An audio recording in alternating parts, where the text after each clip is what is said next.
In today's lecture, we're going to be looking at this quantity that we introduced last time, this new physical entity known as the electric field. And in today's lecture, we're going to practice calculating electric fields in a variety of situations. We're going to look at an example where we have a set of point charges, somewhat similar to the example actually we looked at in the previous lecture. And we're also going to consider a new kind of arrangement of charges, something known as a continuous charge distribution. Now, I do have to say, the previous lecture indeed did get a bit detailed and grungy.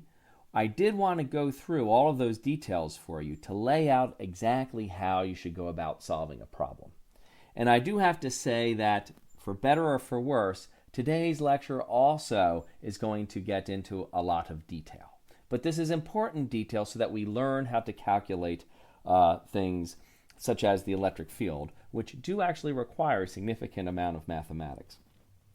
I'll assure you, though, that for a while, this is going to be the last of the very grungy lectures.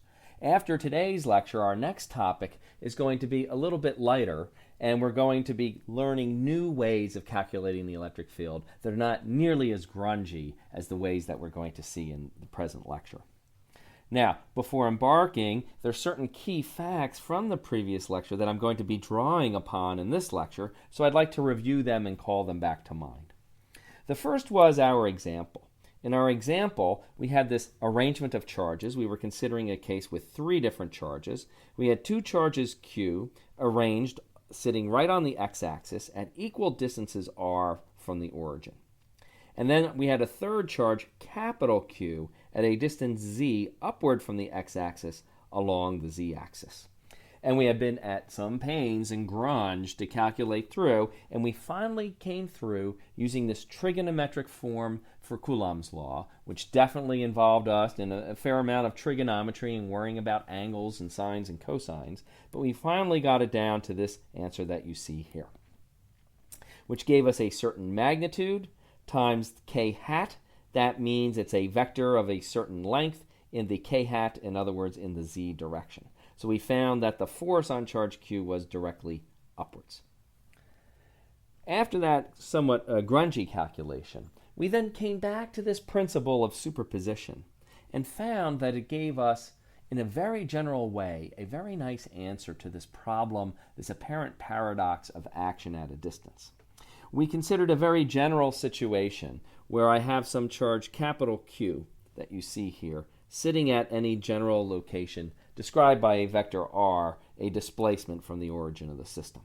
And the rest of my system then has a whole other set of charges, which I denote and distinguish from the charge I'm focusing on by writing their charges as lowercase q's, and they go q1, q2, etc. A general one is q sub lowercase n, and we went all the way up to q sub capital N, each sitting at their respective vector locations r1 through rn.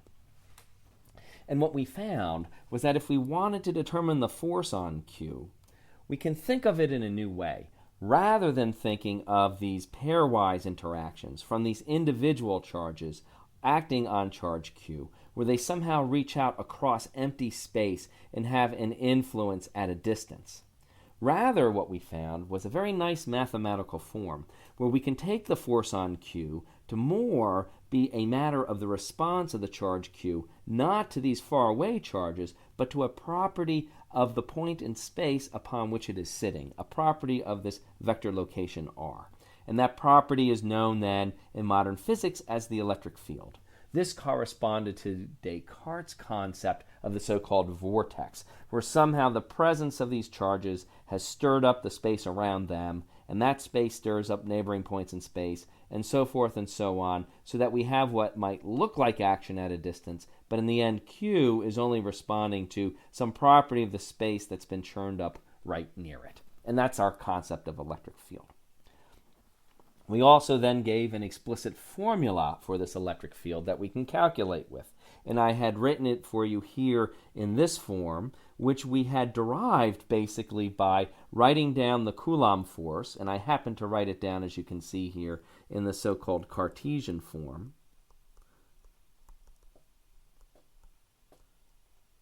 I had basically taken that Cartesian form for the force on charge, capital Q. And then I noticed that I could take the capital Q and factor it out of the sum, and that's where it's sitting here. And what's left over after I factored out that capital Q, what's left over is the electric field. And that's how we came by this formula here.